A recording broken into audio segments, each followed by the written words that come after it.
एक ऐसा world record बनाने की है कि बाई चांस कोई तोड़े भी तो सोचे कि हाँ किसने बनाया था ये। जैसे अभी पार्टीज में जाते हैं तो कोई ड्रिंक लेके आ रहा है, मैं कहा भाई मैं नहीं पीता, उनको हैं पीता नहीं, कैसा आदमी है भाई तू फिर।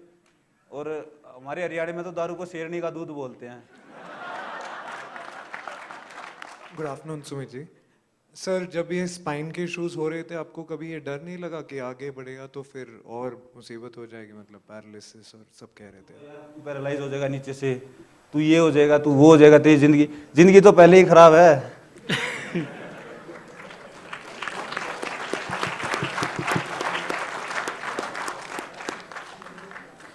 समझ रहे हो? तो अपनी सराउंडिंग्स ऐसी रखो कि आप नेगेटिव साइड देखो ही ना, पॉजिटिव साइड ही दिखे कि हाँ मेरी स्पाइन ठीक हो जाएगी। इवन मैं पैरालंपिक्स के बाद जब उस डॉक्टर से मिला तो उन्होंने कहा कि बहुत ही रेयर चांस होते हैं इस चीज़ के कि ये ठीक हो जाए। मैं कहा ये भी सही है।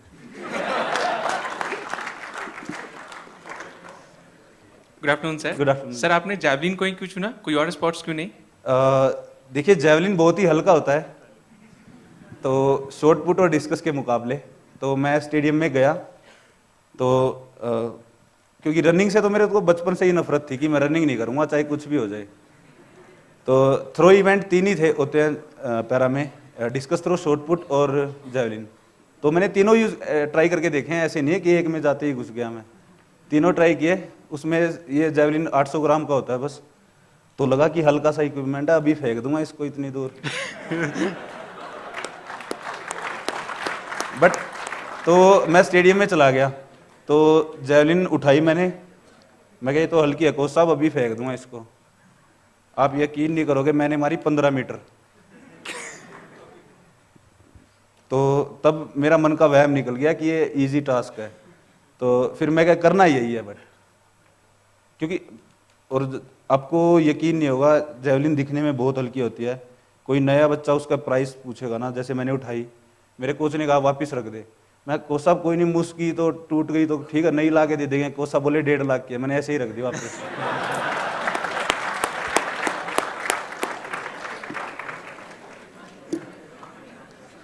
Good afternoon sir. सर पीछे पीछे। सर मेरा नाम सुनील है और मैं राजस्थान से हूँ। कई बार हम लोग ये देखते हैं कि आदमी जब सक्सेसफुल हो जाता है तो उसको सब पूछने लगते हैं, मिनिस्टर पूछ रहे हैं, डीएम पूछ रहे हैं, सब लोग पूछ रहे हैं, जैसे आपने बताया। तो आपकी लाइफ में जब आप संघर्ष कर रहे थे, आप सक्सेसफुल नहीं हुए थे, तो आपकी लाइफ में प्रशासन का क्या योगदान रहा? प्रशासन ने आपको सपोर्ट कितना किया? और वो प्रशासन के साथ आपकी जो इंटरेक्शन है, वो जर्नी कैसी रही? आपको मॉनेटरी सपोर्ट, पैसों का सपोर्ट मिला या नहीं मिला? और कोई सपोर्ट मिला नहीं मिला?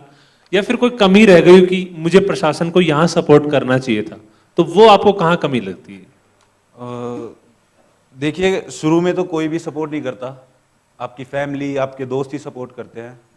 आप सबकी भी लाइफ में जब आपने बताया होगा कि हाँ मैं आईएएस बनूंगा, आईपीएस बनूंगा, तो बहुत कम लोगों ने सपोर्ट किया होगा जो आपके सच्चे शुभचिंतक होते हैं। मेरी भी लाइफ में ऐसा ही था।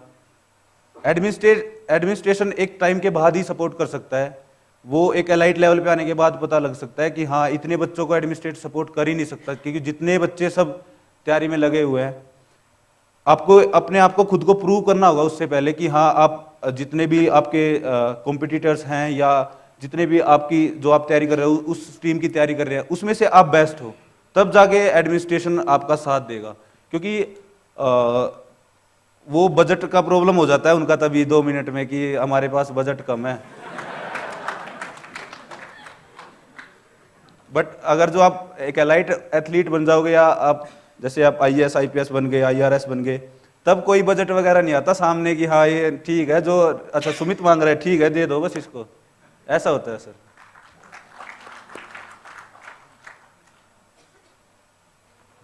Anyone else?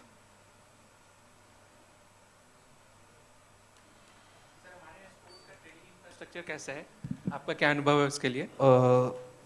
देखिए काफ़ी अच्छी, जैसे मैंने पिछले 5 साल 6 साल में देखा है, things are getting better day by day. Administration काफ़ी कोशिश कर रहा है कि जो दूसरे देश के इंफ्रास्ट्रक्चर हैं उस टाइप में ले आए, बट कुछ कंडीशंस हैं जो इंडिया में है। जैसे सबसे पहला तो वेदर हो गया, चेंज होता रहता है वेदर। तो अगर जो आपको जैसे विंटर ओलंपिक्स की तैयारी करनी है तो आपको कश्मीर साइड ही जाना पड़ेगा जहाँ पे बर्फ़ है।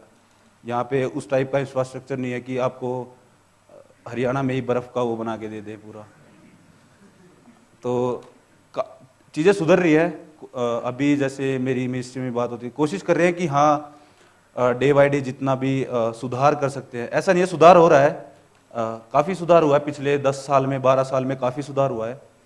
और उम्मीद है कि आगे भी, बट अभी उस लेवल का इंफ्रास्ट्रक्चर की कमी है जिस लेवल का, अगर जो आपको लाइक मेडल टैली में 1 2 3 में अगर जो आपको स्टैंड करना है। अभी पैरालंपिक्स में 24th आई थी इंडिया, बट अगर आप इंफ्रास्ट्रक्चर पूरा दे दोगे, क्योंकि शायद 9 डिसिप्लिन्स में इंडिया ने पार्टिसिपेट किया था और आई थिंक 55 या 57 डिसिप्लिन्स होते हैं। तो अगर जो 9 डिसिप्लिन्स में पार्टिसिपेट करके वो 24th रैंक पे, कुछ गेम ऐसे हैं जिनमें इंडिया में इंफ्रास्ट्रक्चर है ही नहीं, तो वो इंफ्रास्ट्रक्चर हो जाए तो कहीं ना कहीं मेडल टैली में हम ऊपर आ सकते हैं। बट हो रहा है, डे बाय डे प्रोग्रेस हो रही है, बट थोड़ी स्लो ही है। सर आपने कभी फॉरेन कोचेस की मांग नहीं की, फॉरेन फिजियोज या फॉरेन कोचेस? मेरे साथ उल्टा है, मिनिस्ट्री मेरे को बोलती है कि भाई तू फॉरेन कोच ले ले, बट मेरा मानना ये है कि जो कोच मेरे को 0 से 70 मीटर पे पहुंचा सकता है वो 70 से 90 पे भी पहुंचा सकता है। ऐसा नहीं है कि इंडियन कोचेस को नॉलेज नहीं है, फॉरेन कोचेस भी मैंने देखा है, मैं फिनलैंड में ट्रेनिंग करके आया हूँ, उनके पास कुछ अलग नहीं है।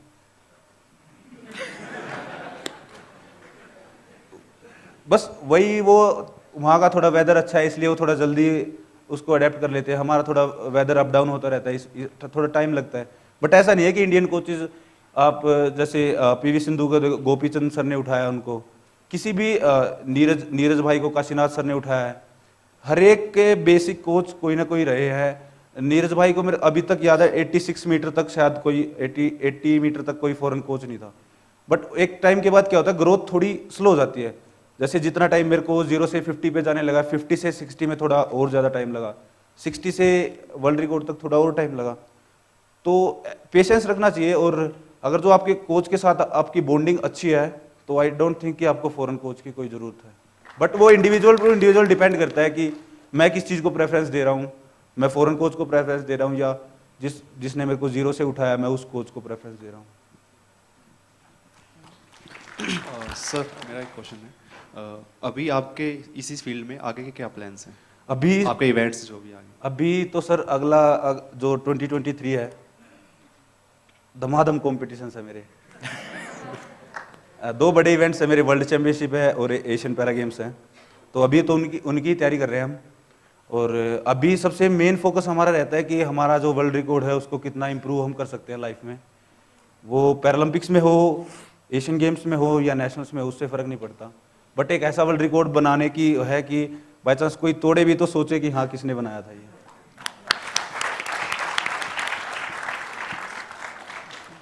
Good evening. Good evening. मेरा हिंदी अच्छा नहीं है तो माफ़ कर दीजिए।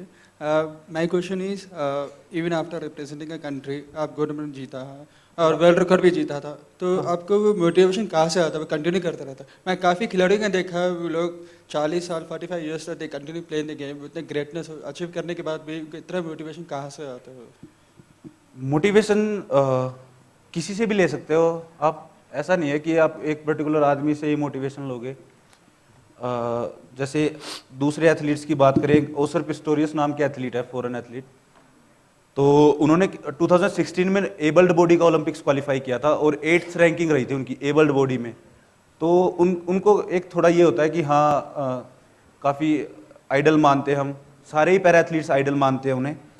और एबल्ड बॉडी में जैसे नीरज भाई हो गए, शिवपाल भाई हो गए, कसाना भाई हो गए, किसी भी आप अपनी स्ट्रीम में, जैसे आप IAS IPS हो तो जो भी फेमस IAS IPS IRS हैं, आप उनको अपना मोटिवेशन लेकर चलते हो, क्योंकि इतने सारे IAS IPS में से वो ही सिर्फ इतने फेमस क्यों हैं? क्योंकि वो उस चीज़ से हट के भी कुछ कर रहे हैं सोसाइटी के लिए। तो आप किसी भी चीज़ को अपना मोटिवेशन मान सकते हो, आप अपनी मदर को ले सकते हो, अपने फादर को ले सकते हो, अपनी फैमिली में अपने बड़े भाई को मोटिवेशन ले सकते हो, क्योंकि जितना आपने स्ट्रगल किया है आपके पीछे उन्होंने हद से भी ज़्यादा स्ट्रगल किया है। जैसे मैं अपनी लाइफ की बात करूँ, 2017 में मैं दिल्ली चला गया था, मेरे घर पे मैं फादर मेरे एक्सपायर हो गए थे, मेरी 3 बहनें हैं, उनकी शादी हो गई थी। 3 साल मेरी मम्मी एक घर में अकेली रही थी, सिर्फ मेरा फ्यूचर बनाने के लिए। तो सबसे बड़ा मोटिव तो वही है मेरे लिए कि हाँ, मम्मी मेरा इतना स्ट्रगल कर रही है मेरे लिए, तो वो रास्ते से भटकने नहीं देती वो चीज़ कभी भी। जब भी अकेले में बैठे हैं, बाई चांस कोई डिस्ट्रैक्ट कर रहा है कोई थॉट, तो ये सोच लो कि हाँ, मेरे फैमिली ने कितना स्ट्रगल किया है मेरे को इस पोजीशन में लाने के लिए, तो आप कभी डिस्ट्रैक्ट हो ही नहीं सकते।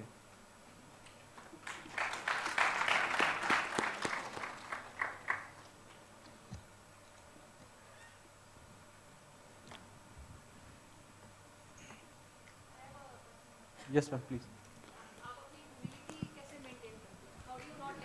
Get to your head.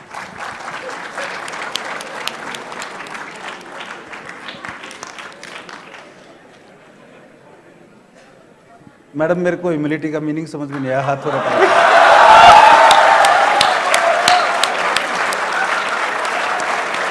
आप नीचे कैसे रहते हो? Down to earth. Okay okay.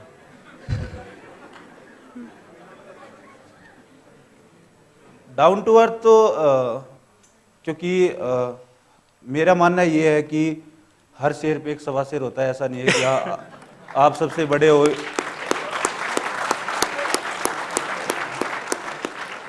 जैसे मैं पर्सनली बताऊं कि हाँ ठीक है, आज पैरा में सुमित अंतिल का नाम है, बट मेरे से भी कहीं बड़े बड़े एथलीट्स रहे इंडिया में। देवेंद्र झांझरिया भैया, आप देवेंद्र झांझरिया गूगल पे सर्च करोगे, उनके 2 पैरालंपिक्स में गोल्ड हैं और 1 सिल्वर मेडल है। मतलब लगातार सबसे डेकोरेटेड एथलीट है वो इंडिया के अभी तक, जिनके 2 पैरालंपिक्स में गोल्ड और 1 सिल्वर मेडल है। और कंटिन्यूसली और उन यकीन नहीं करोगे, उन्होंने अपनी बेस्ट परफॉर्मेंस 42 ईयर्स में दी। जब वो जवान थे तब इतनी बेस्ट नहीं दे पाए, बट 42 ईयर्स के आए तो दूसरों को देखते हैं जब, तो अपने आप ही डाउन टू अर्थ हो जाता है madam.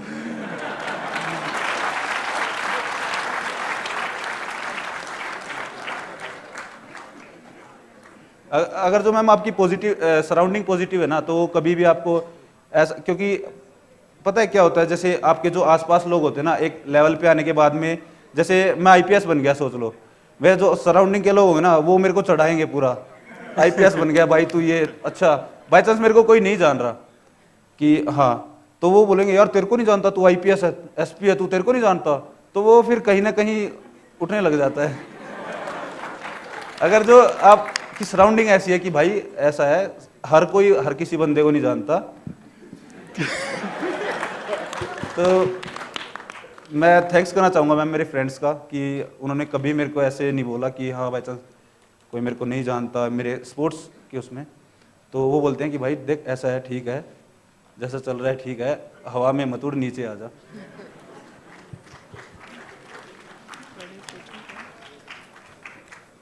Good morning Good sir. morning. Sir, आपने अपनी माता जी के बारे में बहुत कुछ बताया और शी इज़ वेरी स्ट्रॉन्ग। आप उनके बारे में थोड़ा और बताइए, और आपकी सफलता में उनका क्या योगदान रहा है वो बताइए। सबसे पहले तो जी देखो, मैं हूँ ही उनकी वजह से यहाँ पे।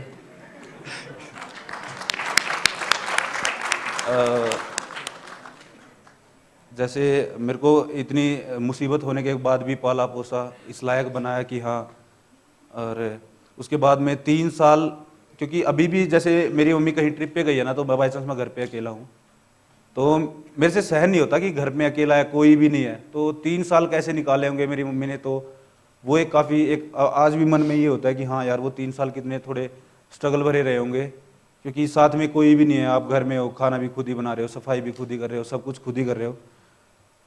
और जब मेरा एक्सीडेंट हुआ तो काफ़ी बातें बनी साइड में कि जैसे मैं बाइक पे था, तो भाई ये तो दारू पीता है, दारू पी के चला रहा होगा। हालांकि आज तक मैंने कोई भी नशा नहीं किया है, बट होता है ना गाँव में कि हाँ बन गई बात, तो दारू पी के चला रहा था, ये हो रहा था। तो मेरी मम्मी थी जिसने जिस इकलौते ऐसे इंसान थे जिसमें मेरे पे भरोसा किया कि हाँ तू अभी भी लेवल पे जा सकता है जिस पे तू जाना चाहता है। और उनका जितना, वो बोलते नहीं माँ का कर्ज कभी अदा नहीं कर सकते, तो उनके बारे में जितना कहूँ मैं उतना कम है। और उनको तो मेरे को इतना स्ट्रगल किया उन्होंने कि मैं शब्दों में बयां भी नहीं कर सकता मेरे को यहाँ पे लाने के लिए। और फादर की डेथ के बाद में घर को फाइनेंशियली स्टेबल रखना बिना किसी नौकरी के, सिर्फ फादर की पेंशन पे, वो एक काफ़ी बड़ा आई थिंक टास्क रहा हुआ उनके लिए। तो थैंकफुल हूँ मैं उनका, और लाइफ में कभी भी उनका एहसान नहीं उतार सकता मैं। Hello, sir. Hello. Sir, first of all, I'm also from Ramjas. Okay. आपकी senior most probably. नमस्ते जी।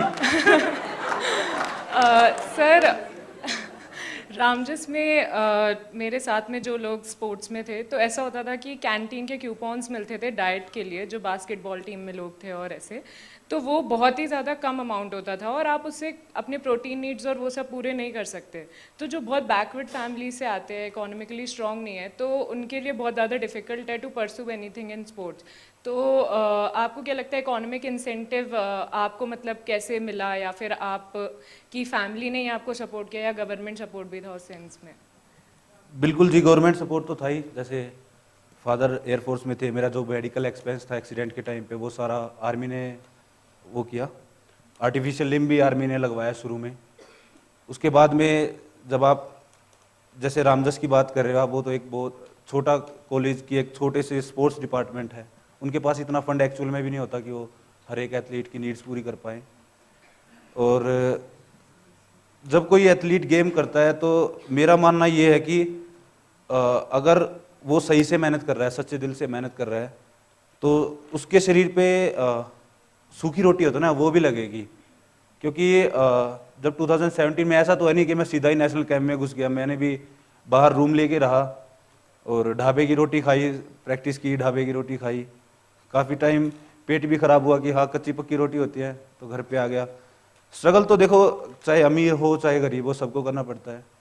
क्योंकि जब वहाँ पे आप थ्रो कर रहे हो या कोई भी इवेंट कर रहे हो, वहाँ पे आपकी अमीरी गरीबी नहीं देखी जाती। जो अच्छा परफॉर्म करेगा वही आगे जाएगा। हाँ ये है कि जो प्रैक्टिस फेज होता है उसमें थोड़ा उसमें जैसे काफ़ी एनजीओज भी हैं आज के टाइम में, और एलाइट एथलीट्स भी, ऐसा नहीं है, हम भी जूनियर्स की मदद करते हैं। बट आपकी मदद तभी कोई करेगा जब आप में उसको दूसरों से अलग कुछ दिखेगा कि हाँ ये कम टाइम में और ज़्यादा वो करेगा। तो आप पहले आप अपने आप को इतना वो करो कि आप दुनिया की नज़रों में आओ कि हाँ ये लड़का मेहनत करता है, ये कुछ अच्छा कर सकता है। तो सबसे पहले अपने आप को इतना स्ट्रॉन्ग करो। और मेरा मानना ये है कि अगर जो जैसे आप किसी भी चीज़ के पीछे हाथ धोके पड़े हो ना, तो वो आएगी ही आएगी, आज ना कल आएगी ही आएगी। बस हाथ धोके पड़ जाओ उसके पीछे कि हाँ। Sir hello, good evening sir. Good evening. Sir आप खाली टाइम में क्या करना पसंद करते हैं? कोई हॉबीज़ वगैरह आप परस्यू करते हैं? और क्या वो आपको हेल्प करती है आपको टारगेट को अचीव करने में आपके जैवलिन में? खाली टाइम एथलीट्स के पास तो होता ही नहीं भाई। क्योंकि सुबह अगर जो आप 4 घंटे अच्छे से वर्कआउट कर रहे हो तो आप में इतनी हिम्मत नहीं रहेगी कि आप कहीं पे बाहर अगर घूमने भी जा सको। पिछले 4 साल में आप यकीन नहीं करोगे, मैंने कोई पार्टी नहीं की। जब मैं पैरालंपिक्स की तैयारी कर रहा था, मैं किसी फैमिली फंक्शंस में भी नहीं गया। मेरे सगे मामा के लड़के की शादी थी, मैं गया और आ गया। ऐसा नहीं है कि भाई वहाँ पे डीजे पे डांस कर रहे हो। तो जब आपका प्रिपरेटिव फेज चलता है कि हाँ इस टाइम पे आपको एक चीज़ के पीछे लगे हुए हो, तो अगर जो आप ये है ना आपके मन में कि हाँ मेरे को ये चीज़ अचीव करनी है, तो कोई डिस्ट्रैक्शन आपके रास्ते में नहीं आएगा, कोई किसी की बात आपके रास्ते में नहीं आएगा। और वही बात है, लग जाओ भाई।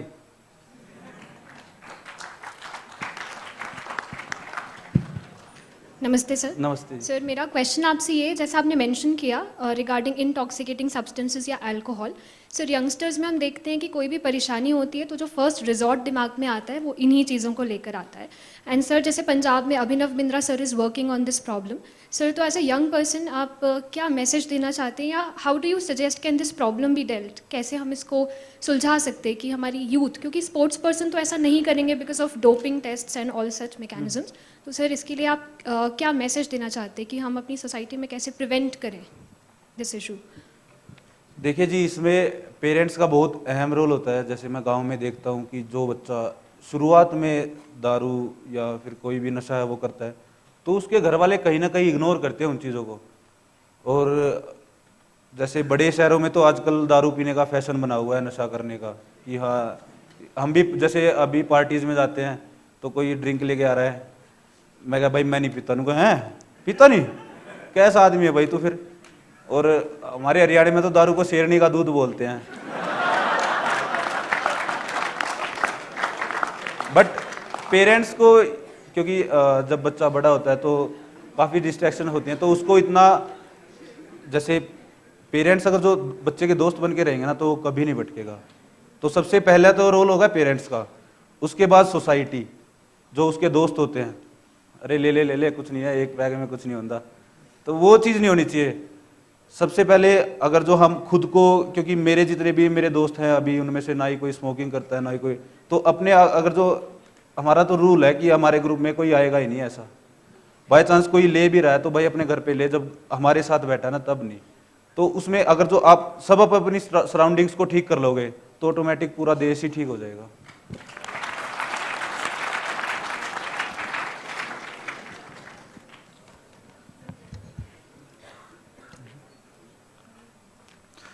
Sumit sir, on behalf of everyone present here, मैं आपको कहना चाहूँगा कि आपके साथ इंटरेक्शन बहुत ही बढ़िया हो गया। सॉरी, ये भी सही है भाई। But sir on a serious note, आपने अपने बिजी शेड्यूल से टाइम निकाला, उसके लिए बहुत बहुत धन्यवाद सर, और आप यहाँ आए। I am certain sir that your story of dedication and grit will guide these fellow officers in years to come.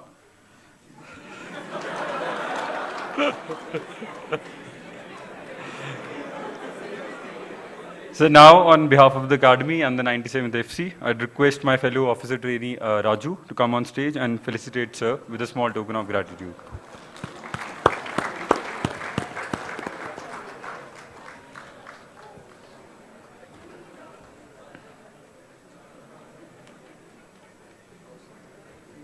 Thank you भाई।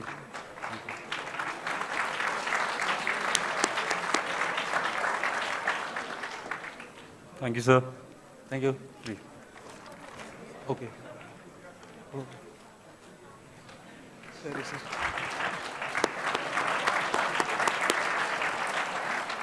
Thank you.